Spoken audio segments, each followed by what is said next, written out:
You are listening to a Core Confidence Life production. www.coreconfidencelife.com. All right, once again, back at it. Welcome to the Core Confidence Life, CCL. I'm your host, Dennis R. Sumlin, coming at you from New York City. And on today's show, it's all about emotional intelligence. I'm sure you've heard that term before, and if you haven't, stay tuned because you will. So we have a guest on the program, and this man is coming on the program to tell all of us as men how to develop emotional intelligence and how to use it effectively. So, it's a in-depth interview today on the Core Confidence Life. Emotional intelligence. Do you have it? What is it? How to use it? And all that jazz. All right, to get in touch with me quickly, it's Dennis at coreconfidencelife.com. That's Dennis at coreconfidencelife.com. And of course, I have to do the disclaimer, because here on this program, we believe in straight talk. You know, I like him. He's a straight shooter. That's right. We talk straight up. We're men, right? So you might hear some four-letter words bandied about, right? But you can handle it.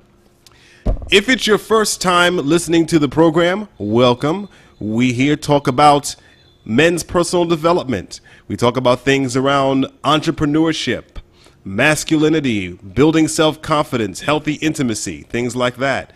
And on today's program, we are going to dive deep into the world of emotional intelligence. Now, you've heard that word before, right? And even if you haven't, you are now. Omar Davis is the president and founder of Crash Bell. Crash Bell is a health education company specializing in human anatomy and emotional intelligence. Mr. Davis is here to speak to us today about how men can develop emotional intelligence and how we can use it effectively for better relationships and life satisfaction. All right, here we are on the Core Confidence Life with Omar Davis, and we are talking about a heavy topic today, right? Emotional intelligence. How you doing, Omar? I am very well, brother. How about yourself?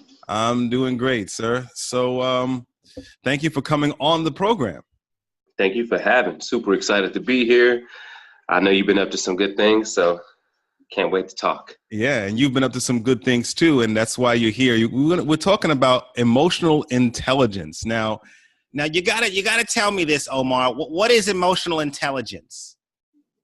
Well, emotional intelligence is simply, as it sounds, understanding how to utilize your emotions as a guide so that you can strategically maneuver throughout life, because obviously we deal with a lot of emotions and feelings on a daily basis. So the intelligence behind it is understanding the emotion and necessarily not reacting to the emotion, but understanding like why you're feeling this way.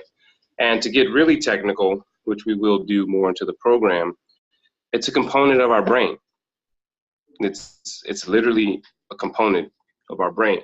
So in order to utilize the full function of this component, we actually need to understand how to be more emotionally intelligent. All right. So now you're here talking about emotional intelligence. So tell us, what do you do? What field are you in that brings you on this program to talk about this heavy topic? Well, I do a lot, as most of us these days, but when it comes down to it, I studied as a massage therapist practicing medical and sports rehab massage therapy. And over the past 6 years, I've developed a technique and a practice that really understands the client as a whole. So rather than just looking at the elements or the issue that they're dealing with, even if it comes down to like breaking or spraining your ankle, it's all emotions and some people really can't understand that, because when it comes to like something that happens to your physical body, most people want to automatically detach emotions from it. And so in my practice, I've been able to show my patients how when we deal with the cause of the, let's say, your shoulder, and we're looking at the tension, and when it was caused, it's always related back to stress. It's always related back to fear. It's always related back to a situation where they were uncomfortable. There's no one that comes to me saying that I was, in a happy place and my body started hurting. Like, no one ever says that. And what it's really taught me as a therapist is to really understand that maybe we as medicine and westernized medicine is going about this in the wrong way, because what it's shown me is whenever we deal with the underlying cause, which is the stress, the emotions, the distraughtness, the uncomfortability, all these things, we didn't realize that it's not actually physical at all. And so from there, I decided to start my own company, which is called Crash Bell. And that is a health education company that allowed me to not only utilize what I learned in my practice, but to also give the information as far as the human anatomy and what it is to really be conscious and aware of yourself. And the company itself, we try to build as many wonderful platforms, from anatomy and physiology for high schools to after school programs for the young kids, to get them to know and learn more about their body, and also looking to develop a corporate platform. Well, the corporate platform is developed. We're looking to implement it into corporations today so that we can actually teach adults how to utilize their emotional intelligence and awareness by simply just becoming aware of their lives, of your reactions, everything that you're doing. And so from there, what it is I do is I usually write the content or I build the workshops. So it's a lot. I'm trying to stay as busy as possible, but at the same time, try to maintain my own emotional intelligence. And so that's what it is that I do. I'm a facilitator of health education through the human anatomy. And that's it. Yeah. So yeah, let's get further into, as you say, the technicalities and the metadata of emotional intelligence. So we're talking about emotional intelligence as it applies to men, and how men use emotional intelligence every day to move through life. So, what are some of the key elements of emotional intelligence? Like when you say that, can you be more specific in what are you talking about? What are some key principles or elements or practices of it? Well, as you and I both know that when we've spoke before offline, men, we really need to digest and understand and unfold this topic. And the technicality of that, it's a lot to get into, but we'll be really brief about it. But when it comes down to, for us as men, let's just start with the basics. We've been taught that we don't have emotions, and that emotions are for women, and you need to man up and suck it up and don't cry. And that is a hard foundation that the majority of the world has embedded into their consciousness. Now, the main issue with that principle is that it's absolutely false, because the actual component of how our body works, we're solely emotional. Like, we're 100% emotional. And from the emotion, we're supposed to then configure a response and a reaction towards how we see it in the world. Now, I'll explain that. So the amygdala is a portion of the brain where we experience fear, and we experience a lot of the fight or flight sympathetic nervous system responses. And to even break that down, the sympathetic nervous system is your fight or flight. It is a neurological wired system that is responsible for keeping you out of danger. So when we feel that our life is threatened, whether it's the smallest minute thing to a lion trying to attack us in the jungle. It's the same response. It doesn't matter like how drastic it is. The body still thinks that it's in danger. And so the natural sympathetic response is either you fear and run away, or you're courageous and you fight. So from that point, this is where we get all mixed up, because the actual components of our brain that utilize emotions is the right portion of the brain. It's also known as the feminine portion of the brain, or in terms of geometry, it's the circle versus the square. So when we're thinking about these ideas that literally exist in our brain and run and function, then us not having emotions and us sucking it up literally suppresses a portion of our brain. And it doesn't give us the ability to not only acknowledge the way we're feeling, but also to release the energy and the emotion. And that's one of the main downfalls of what we experience now, is that we hold the emotion in and it becomes a biochemical process that then sticks somewhere into the body. And those biochemicals are emotions, they're feelings. And whenever you release these feelings, and by whatever means you're doing it, whether it's, you're doing the self-help work, you're doing some, mental, emotional help, or one day you push on a painful spot and it releases those emotions, which then bring back those memories. So we really can't escape the system. It's just about understanding the technicalities of it and how it really works. And again, the portions of our brain that utilize these particular functions, they're there. I mean, we know it in science and medicine. So the fact that we're not actually giving people the tools to understand how to heal themselves and help themselves is one of the main core principles of why men alone are where we are, and the society is the way it is. And as far as the other side of the brain, which is the left side, it is very much logic, science, math, black and white. So we do need that side of the brain, and it's also considered a masculine portion, which is also square. So what we're really doing is we're using all of our brain, but we're not giving credit to the reaction of our environment. So a good example of that is men just being men because they're angry.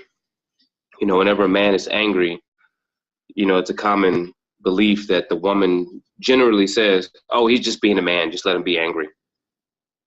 But there's really no like help. There's really no point to let the man understand like why he's angry. Yeah, he's angry and that's cool, but why? And why does he keep getting angry? And does anyone know that this is a problem? Yeah. Mm-hmm. What's interesting, you mentioned earlier about massage, and how when we suppress our feelings that they end up in different parts of our body. And I've spoken about this before with other massage therapists, and they've told me their experiences with having, clients and giving them full body massages and finding out that the clients were reacting when the massage therapist would move over certain areas of their body because there was a lot of trauma there or a lot of memories there. So where do you find as a massage therapist where people have the most emotions stored or anxiety stored or past trauma stored in their body? Oh man, it's like trying to say which portion of 1,000-piece puzzle is the one that's going to make it fit. Like each person is different, to be honest. Everyone has their own trauma. And this is one of the most fascinating things to me about how the brain works and how we make up our own destruction pretty much, is because everyone is different. There is no one person that's the same, but there are particular sociological structures that are set in place to make people feel a certain way. And so the most common, I would say, just in general, would be the hips, the lower back, the shoulders, and the neck. And okay, bye. And what that comes down to is that the hips have a lot to do with emotions, but I'll explain. The emotions in the hips are what we can also refer to our lower chakras. And the lower two chakras have a lot to do with our sensual, sexual, creative expression. And as we know in our society, that has really taken a downfall for our education and people expressing themselves and feeling sensual and creative, and even more so, our sexuality in our world is quite perverted, to be honest.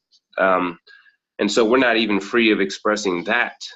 And so it goes really deep when it comes down to how people hold their pain, because a lot of times, again, it's not necessarily the circumstance of their environment. A lot of times it's the psychological repression or guilt or belief system that they've built up about these particular areas. Now, going back to the lower back, each thing houses so many different components. The lower back is a base in which you have a strong foundation, and it's also the sacral chakra. And so if your base isn't strong, if you don't feel that you're creating enough, or if you feel you're creating too much, maybe you have a loose back. It's always in reference to the different ideas that come with different portions of the body. Now, the shoulders and neck, it's a really big one for people in New York as well, because it comes down to the shoulders carry the emotion of feeling overwhelmed, and the neck has to do with being flexible, obviously, because it moves in all directions. And so what happens is, I've noticed that with New Yorkers specifically, we have a lot of tension that is geared in these two areas. But that also means that middle area, which is the solar plexus and the heart, are also getting ignored. And so the entire body itself, again, could have so many different ways and reasons. For instance, I'll give you a great example. And this is just for myself, me working on myself. I had a lot of restriction in my right toe. And I've been trying to really work at getting this toe back into full function, getting it to act as if I wanted it to, rather than me not having control over it. And so what was happening is that I wasn't capable of spreading my feet. I wasn't capable of bending my only big toe. And so what I did is I did some really intense work on my big toe and on the insides area of your big toe. Now, the reason I'm referencing the big toe is because in polarity and in other massage and Eastern practices, the big toe represents the head and the neck. And the funny thing is when I release the big toe, my toe is now functionable. I can move it. I can squeeze it. I can spread it. Suddenly, the pain that I had in my right side of my neck for the past couple years is not there. Well, for the first day, it was more intense. And so I did a lot of vigorous stretching. And then now, as I've been stretching my toes, stretching my feet, stretching my neck, the pain is gone. And me as a therapist and as a person who studies the body, I get that, because I know what the relation is between the toe and the neck and the head. But how is someone going to figure that out for themselves if they have no idea? And they're going to think they just have issues with their feet, and they're never going to relate it to the head. But there are many ways to relate it, whether it's energetics, whether it's meridian channels. But the one main physical cause is the myofascia. And myofascia is like muscle glue. And so it wraps you like saran wrap all around the muscles in your body. And so if you have a fascia in your toe that is pulling on the foot, then that fascia is then going to pull on the ankle, then it's going to pull on the knee, then it's going to pull on the hip, and then it's going to pull on the upper back and the upper neck. So the anatomy train goes all the way from the feet all the way up to the tip of the head. And so when it comes to particular ideas and particular instances where people are experiencing certain and specific pain, a lot of times I can already tell what they're dealing with emotionally just based on where they're dealing with the pain. And so unfortunately, there is no one spot. There is no common overall ailments or issues. Everyone carries their own baggage. Everyone has different things. And yeah, again, most people do have shoulder and lower back pain, but a lot of times that's due to the being overwhelmed, being overstressed, and not dealing with it. Yeah. Yeah, very important stuff. And you're definitely right. I've heard from other massage therapists about the general things you mentioned, the neck, the shoulders, and certainly the hip area and the lower body. And a lot of that, as you spoke about before, is repressed sensuality, sexuality, stigmas, all that kind of stuff is stored there. So yeah, absolutely.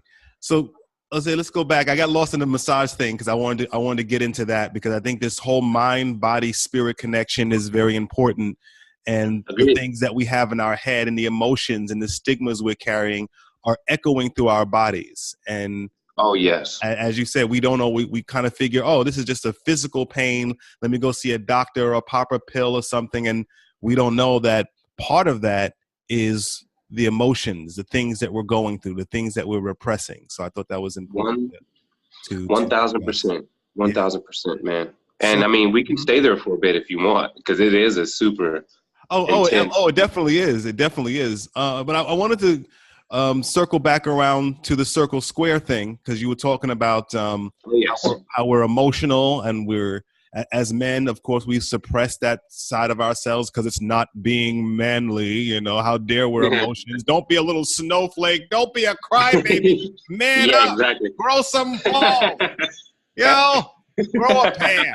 You know, so you know what I was saying. So it's, and then, you know, people, you know, just because we have that one-sided view of men, a lot of men are under that stigma, and they get cultured into that at a very early age.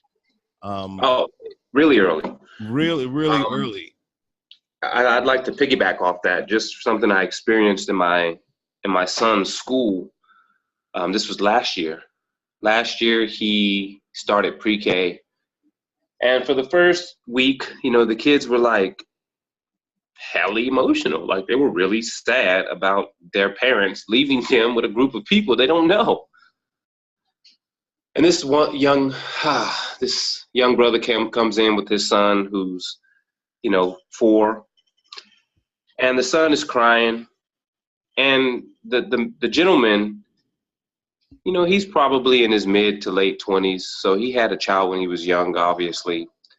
But the one thing that really disturbed me was the fact that the boy was crying, the little kid, and he wasn't crying drastically. He was just sad, you know. He's like, "Why are you crying?" He's like, "Because I don't want you to leave." And the dad was like, "Don't worry about that. You're not soft. Stop crying like you soft. You ain't soft." And he just kept repeating that to the boy as he's sitting there crying. Like, and he's giving no attention to the fact that he's crying. He's, in fact, distant. He's kind of like poking him in the chest, talking about like, "You ain't soft. Stop it." But there was no hug. There was no reassurance. There was no gratification of like, "I got you. Like, it's okay, son. Like, I'm gonna be here later. Like, I'm gonna come get you. Don't worry about it. I got you. I'll be here as soon as you out." So there was no uplifting or support for this 4-year-old child to actually express and feel sad because his dad was leaving. It was just a poke in the chest, and "you're not soft." And it just broke my heart, because at the end of the day, there's nothing that I can really say to this young man, because he's not even in a position to listen to anything I have to say about his parenting. And even more so, the mind is already made up. You know, he feels 100% that his 4-year-old should be hard. Yeah. And it's just like, damn, like this is,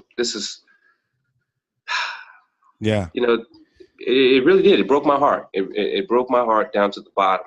But going back into the circle and the square Yeah, the idea. circle and square. I was going to say, yeah, we definitely get these stigmas as men from an early age. So now that we're talking about the emotions versus the logic side, which, you know, as men, we're kind of forced over into to a point, how do we begin to reconcile those things? How do we make logic and emotion both work? Because they're both legitimate parts of us as people and as men. So how do we begin to make them work together? Well, that's where training and reprogramming really come in. You know, we as a community, we have to first build support systems. We're really not going to be able to get anywhere, no matter how people look at it, if there's no support. So first off, we as a community need to build strong support systems. And second, we need to learn. We need to be educated on what it is that's really happening. As far as the right portion of our brain, it's there and it's made to design a way to react. We've been conditioned to react. But for instance, let's just give an example. Two guys fighting in the street. You know, I believe that this is one of the most poisonous situations that we as men can get into, because for one, we define it as manliness and we define it as being masculine and tough. But what we miss is that it's a very, very feminine reaction within the brain. It's a very emotional reaction within the brain. So that amygdala gets hit with this extreme emotion and sensation from the spinal cord, which is now, based on your past, you're going to have a reaction to that. And so if you had lived a life where you feel offended easily and disrespected, then most likely you're going to have an emotional reaction that's going to get you all flared up and it's going to get you all hot and then you're going to want to fight. And that's a feminine emotional response, because logic would say to us, well, I got to go to work tomorrow. I don't want to get punched. I can hurt my fist. And we can both go to jail. Like, logically, this makes no sense. We might as well just buy each other a beer and keep it moving. But we've got it confused based on, you know, us puffing up in the street and fighting from an emotional withdrawal or an emotional experience. And so we miss a lot of the nuances that are really plaguing us. And so the way we can really start to understand how not to react and respond is to by observing. You know, the one way that men can actually start to process these emotions is observe. Like when I'm in a situation like the other day where a man, he felt the need to not only stare at me aggressively, but whenever I stood up, he came and stood really close to me to where our shoulders were touching, and he's snuffing his mouth and, like, you know, snickering the whole time. And whenever the doors open, he brushes across me and just cuts and steps right in front of me and cuts me off, and then looks back at me and snickers, is like, you know, and snuffs. What the hell is And I all that say for? Yeah. And I just say to him, I'm like, you know, brother, I hope that you enjoy your day, my brother. And it changed his viewpoint. Like, you see his face change and he kind of got a little caught off guard. But for me, I'm not going to sit here and pretend that him staring at me hard didn't get my defense mechanism started going. And I'm not going to pretend that whenever he came and stood right on my shoulder that I wasn't ready to defend myself and to be like, yo, what the hell? Like, why don't you back up, son? Like, give me some feet. Like, I need that. And a part of me was having this dialogue in my head, but that's just because I was observing. I was observing my reaction to this man who's obviously in another place that I'm in, and I don't want to go there. So what am I supposed to do? So I'm sitting here. My heart is starting to race. My hands are starting to get a little sweaty. I'm having the physical reaction of this, like, defense mechanism, getting ready to possibly defend myself from this aggressive man. But rather than losing my cool and saying to him what my defense mechanism wanted to say, which is back up. I just sent him energy and love. And I just said, I don't know what he went through this morning. Like, he could have had a super, super annoying and unnecessary morning where people treated him shitty. And he don't know how to respond to that. So he's out here trying to treat me the way that he was treated. So rather than give him back that same energy, I'm just going to ask the good Lord and source and the universe to send me the energy that I need right now to be compassionate for this young man. Well, this older man, he was an older man to me.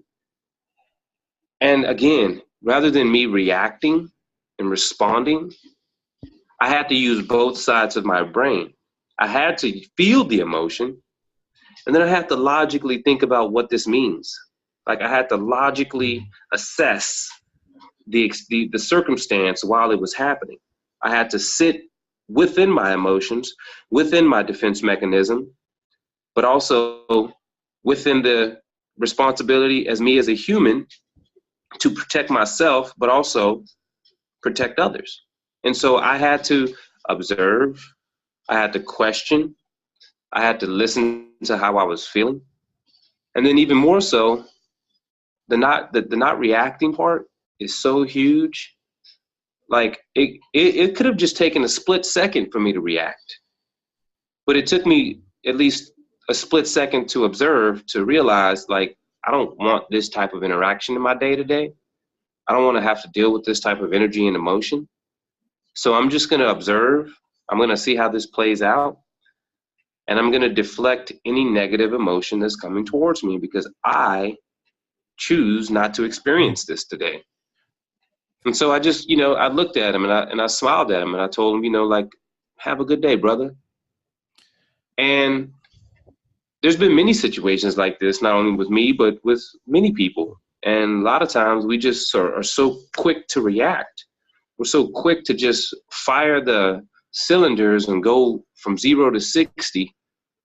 And now we both arguing for no reason with someone that you're never going to see again in your life. It's like, what's the... Think of it that way. You're never going to, this person just came into your consciousness at that moment. You're probably never going to come across them again, especially if you live in a big city. Yeah. And that was one of the points in what you're saying there is staying conscious.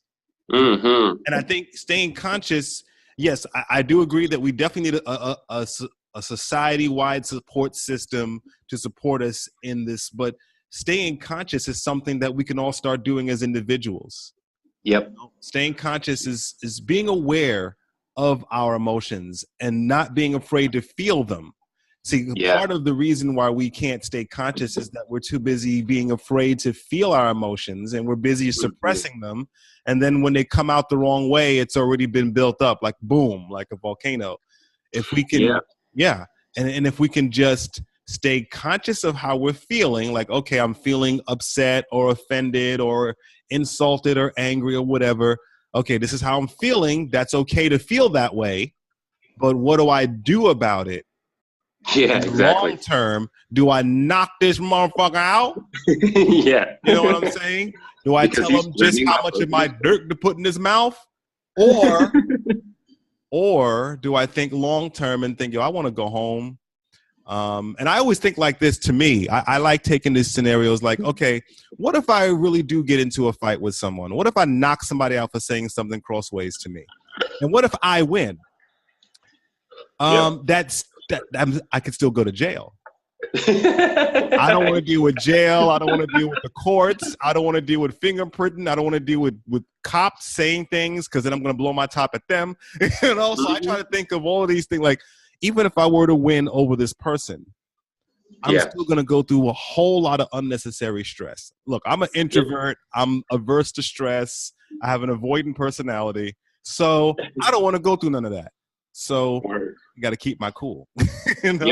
But the wider, exactly. The wider point is stay conscious of what you're doing.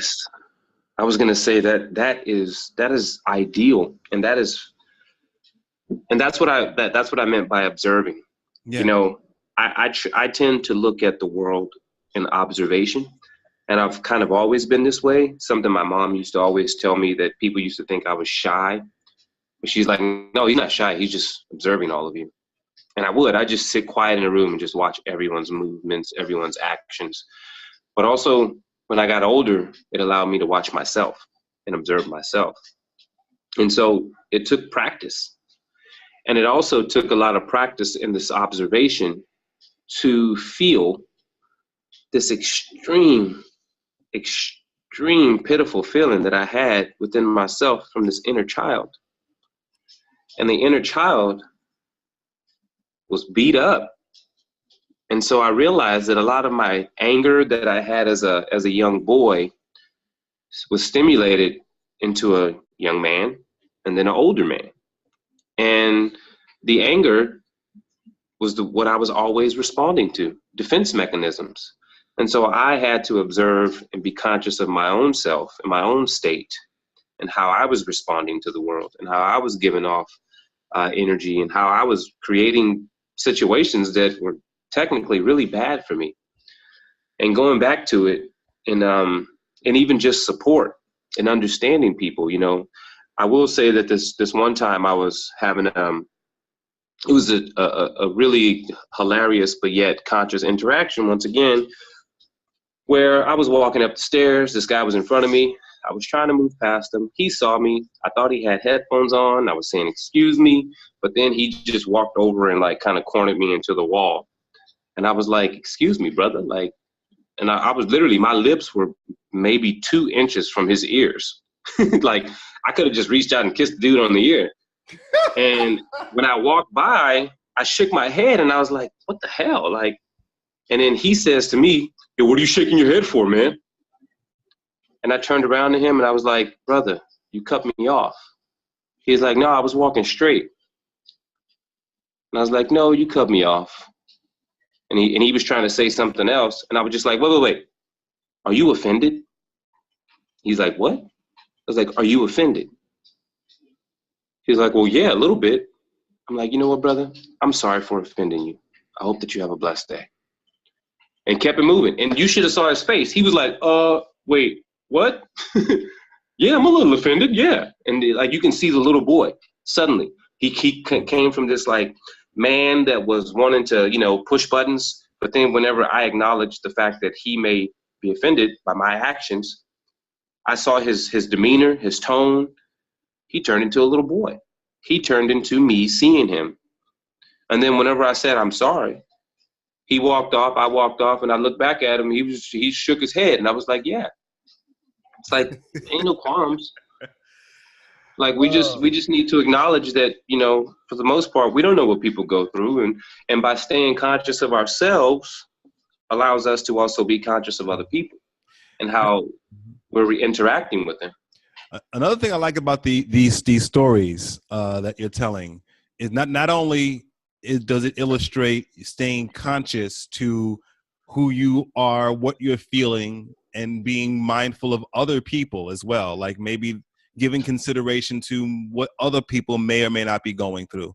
What I also like, and I try to do this, sometimes it doesn't work, is no matter what somebody else is going through, you are always generating good vibrations. Like, you're not going to reflect people's bad disposition towards you. So if they're giving you a frown face or an angry face, you give them a smiley, you know, to be snowflakey about it. Right. So if you know, if someone's kind of mean and gruff and they're kind of being a dope, you just, you know, wish them a good day, give them a good vibe in return, and watch that bounce off of them and see what happens. So that's something else that is, by the way, considered manly, not letting other things control your inner state. Like, so what if the people on the train are in a bad mood? You could be in a good mood anyway. Yep. You know, so what if the guy next to you kind of maybe cut you off on the train? Wish him a good day anyway. Don't let other people change your state. In fact, you make them reflect your mood. Exactly.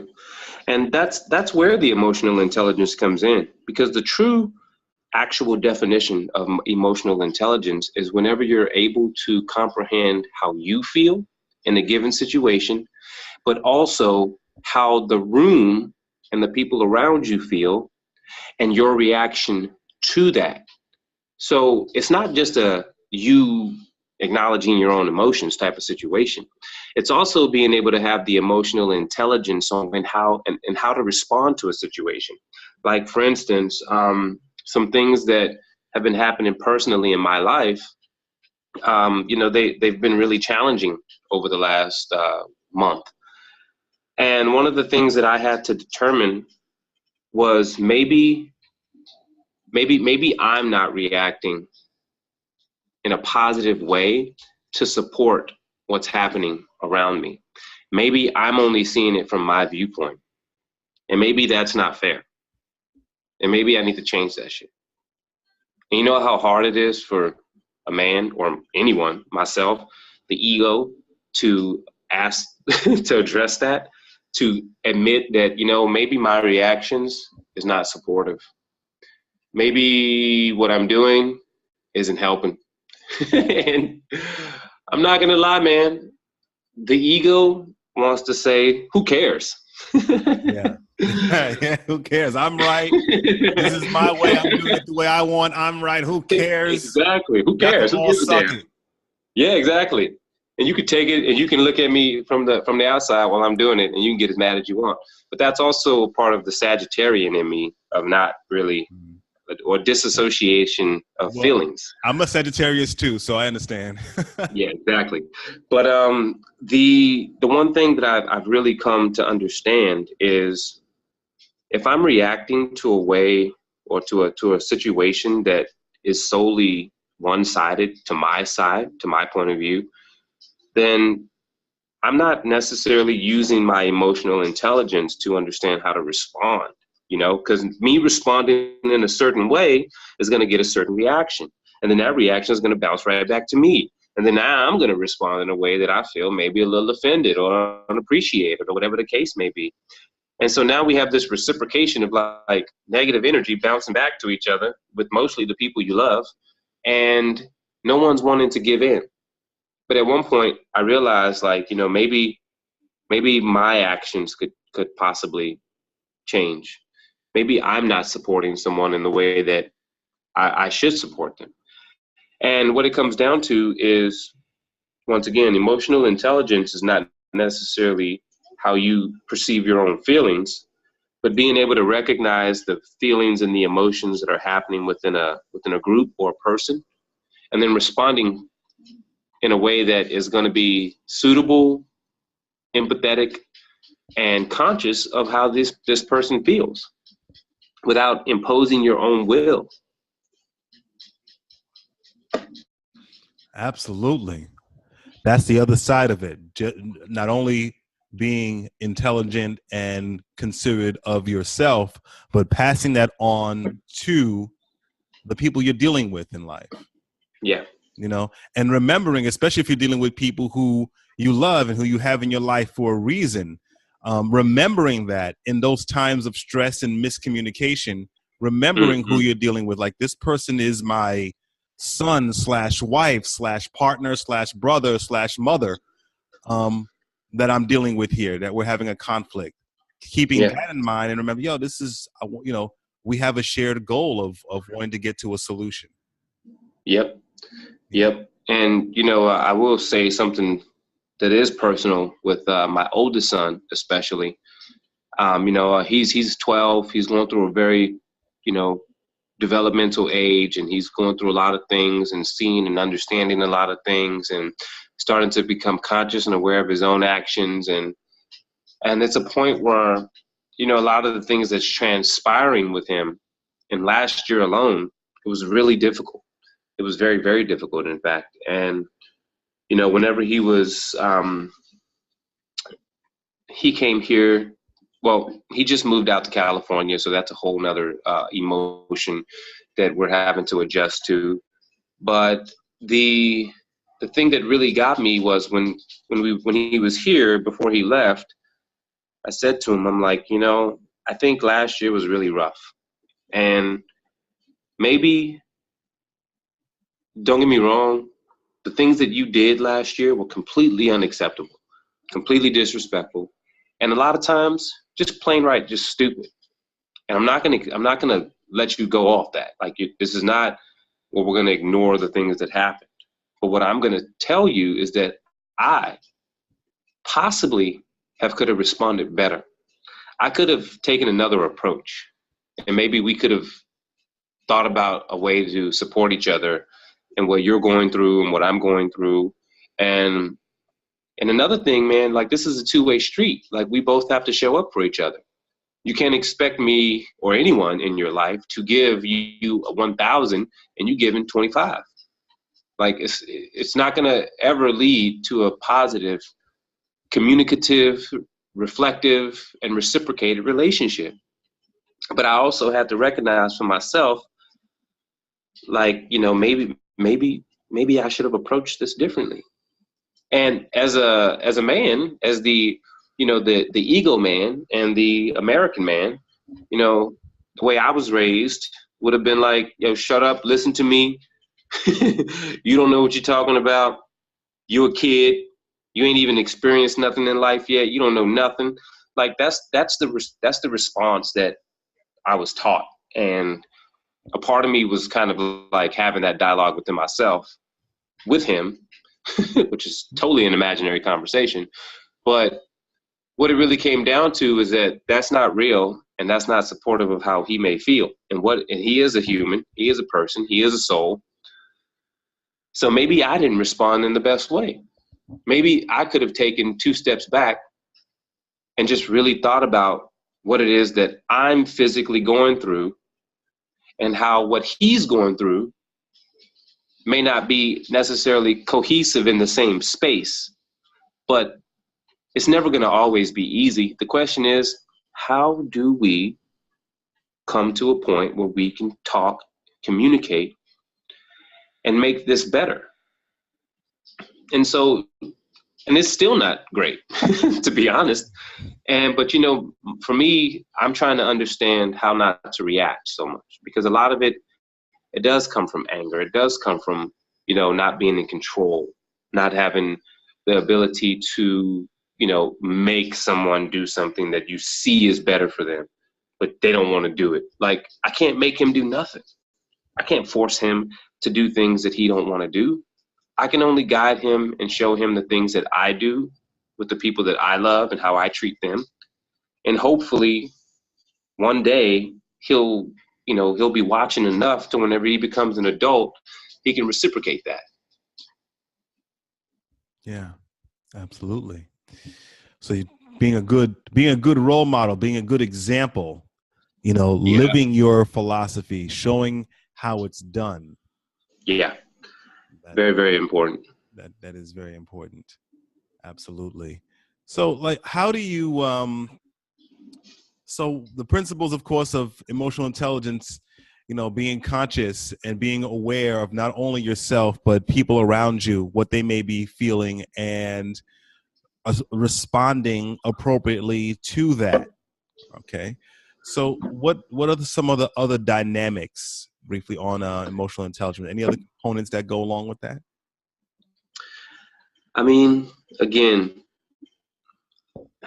it's just about like how you said, man, being conscious.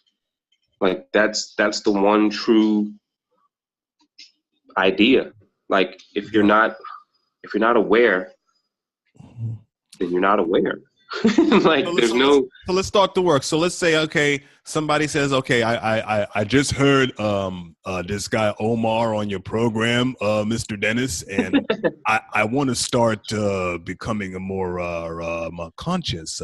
So what could I do to become more conscious? What can I do to slow down and pay more attention to mine and others' emotions and stuff? How do I do that? Well, there are tools. So the first tool is meditation.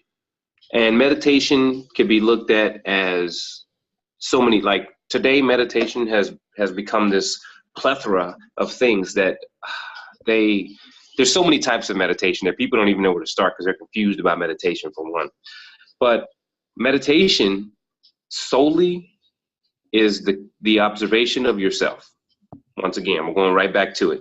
And so for someone who is not aware or is not able to, or who's looking to be more aware and more conscious of themselves, the first thing is to meditate.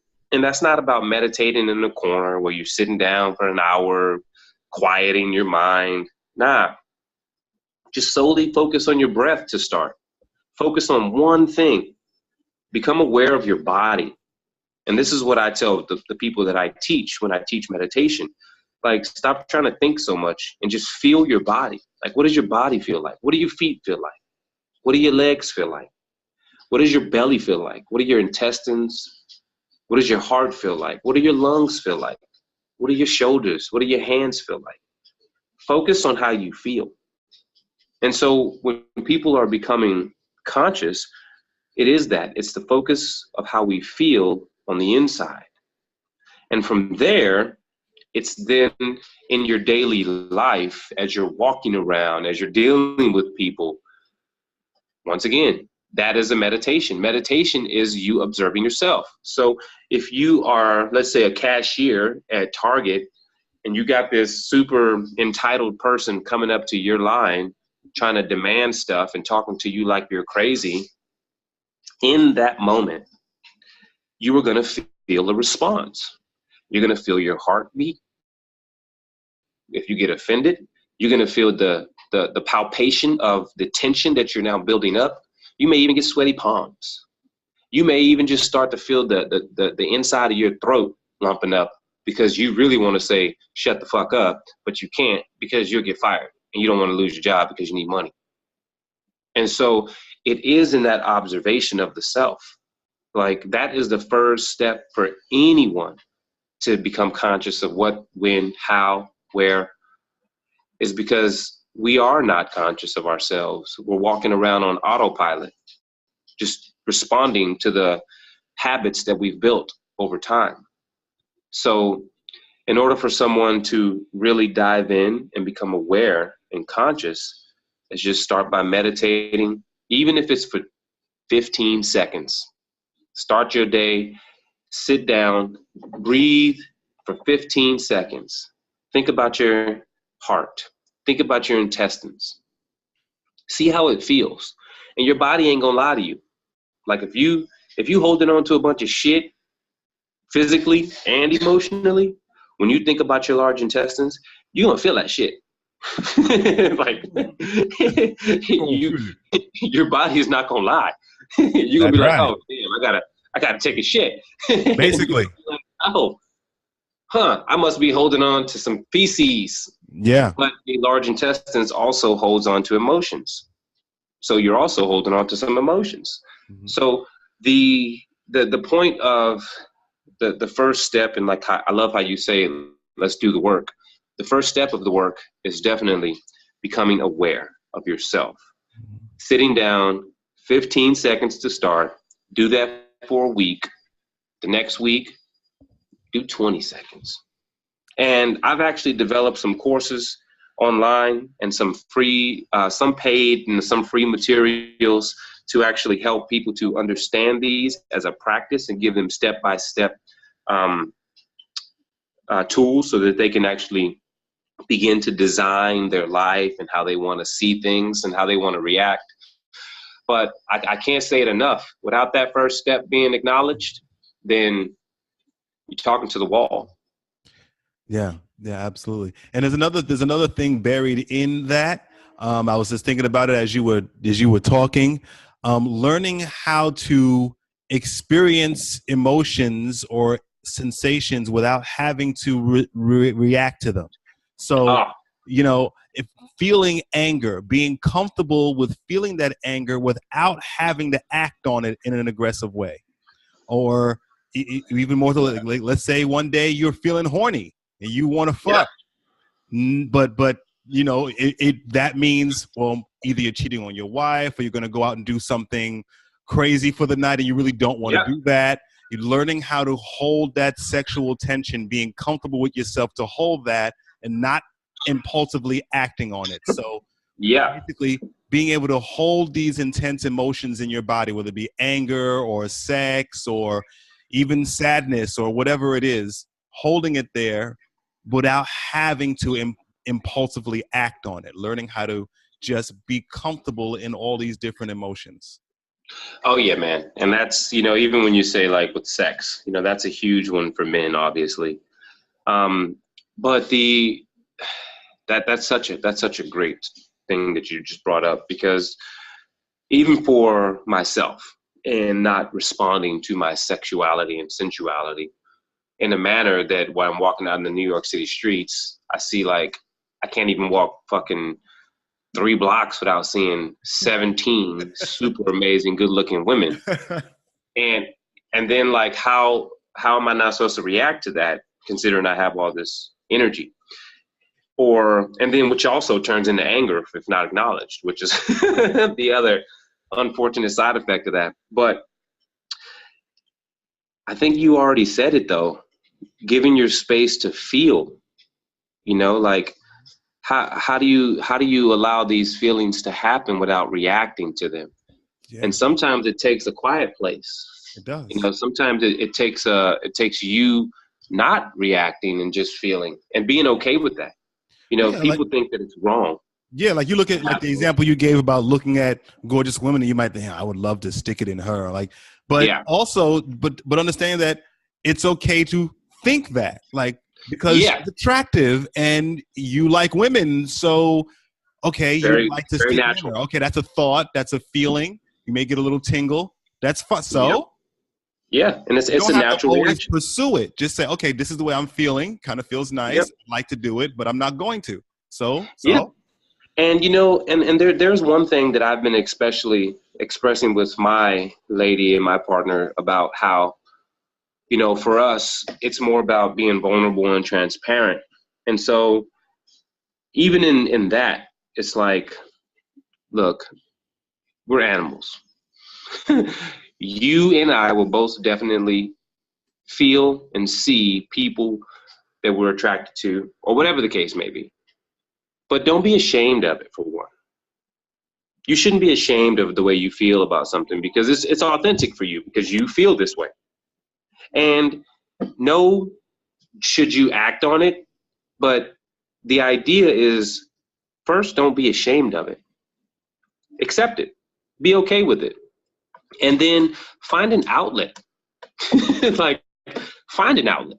Whether it's that outlet becomes something that you partake with your wife when you get home later, or is that outlet to where you around a bunch of dudes talking about the day, talking about the things that excite you, not getting drunk or anything, but just being around people and being in an environment where you can express that same sensuality without the sexuality, because that's another thing that we're really missing.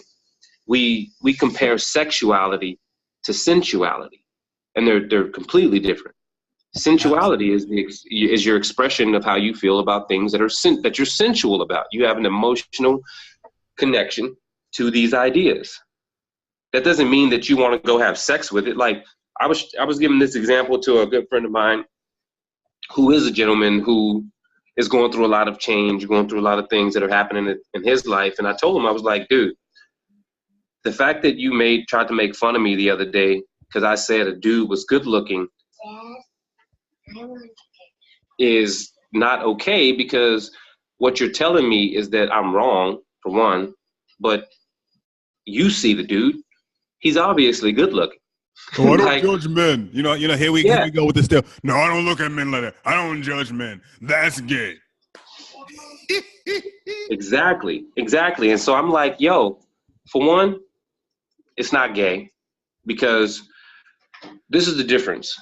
If a woman looks at a woman, you think it's okay, and they get the pass. But if a man does it, suddenly his sexuality is imposed on him. And it's like, that doesn't make any sense, because at the end of the day, he's not trying to have sex with the dude. He just simply liked his shoes. What's so bad? You can't get a compliment anymore, right? Yeah, exactly. But then to go further with this whole conversation, I was like, it's it's not okay that you say that I'm quote unquote gay because I find other men to be attractive. Now let's just put that in the context of just admiring beauty. If I were to see a rose in a big rose bush, and I were to go up to that rose bush and I were to smell the roses and touch them and be like, oh my God, they're so soft. These roses are so beautiful. You wouldn't be like, oh, that's gay. You'd be like, oh, this dude likes flowers. But also, I'm not trying to have sex with the flowers. I'm not trying to put the flowers down my pants and stick a flower in my ass. Like, I'm not doing that. I'm sensually admiring the beauty within this flower. So why can't I admire the beauty within another man without it being immediately generated to my sexuality? I'm not trying to put anything in this dude. I'm not trying to physically kiss him or put his dick in my mouth. Like, I'm not trying to do none of that shit. I'm just simply saying that I admire this young brother. He's amazing. And the only reason that I've been able to come to this conclusion for myself is because I've allowed myself to express the feminine. I've allowed myself to dive into, and I actually did this for a, almost, it was a little over a year, where I specifically chose to respond from the feminine portions of my body more so the masculine. And that shit was scary. It was scary because I was feeling all these new things and I was experiencing all these intense feelings, but because of what we've been taught, they were scary for me because they were exactly the opposite of what people make fun of, or they were the thing that people make fun of. Yeah. And so I had to like really go into it, and I had to even tell my wife, like, yo, this is some real intense shit for me. Like, I'm gonna be vulnerable, transparent. And even for her, it was a little difficult at times because she's like, yo, you're like too emotional, or, you know, what's up with your sexuality? And I'm like, what? Mm-hmm.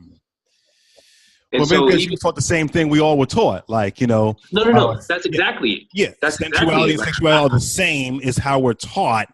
And so you thinking another dude is good looking, or you're admiring dudes and being open about it. Well, you gay? No. So, yeah, I definitely understand that. And then there was this one point where after the whole year of me really like allowing myself to express this, I still didn't have understanding of like what it is that I was feeling and doing.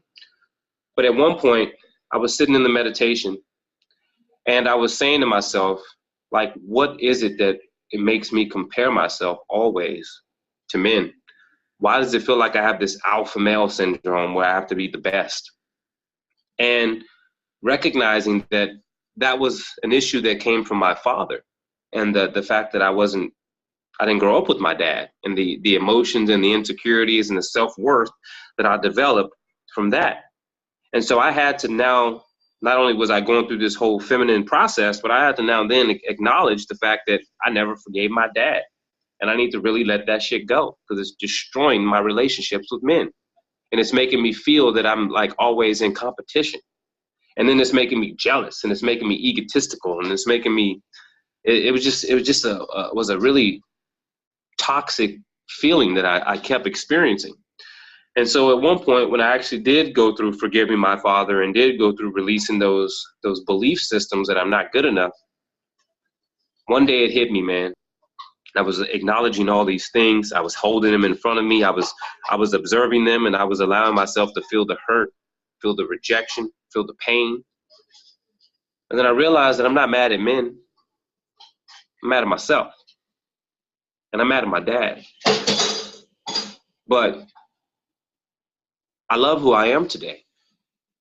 So if I love who I am today, and it took all that mess to get me to where I am now, then shouldn't I be grateful? Because if it wasn't for that experience, I wouldn't be who I am. And I absolutely love the man that I am. And if I would have known that it was going to be such an amazing turn of events to where I become this great man, then maybe I wouldn't have held sadness this whole time. And now, what is there to be sad about, really? What is there to be angry about? There's nothing to be angry or sad about, because now I acknowledge the fact that I let my father go. I forgave him. I forgave myself. But then that comes a whole nother conversation because it also has to do with some past life stuff.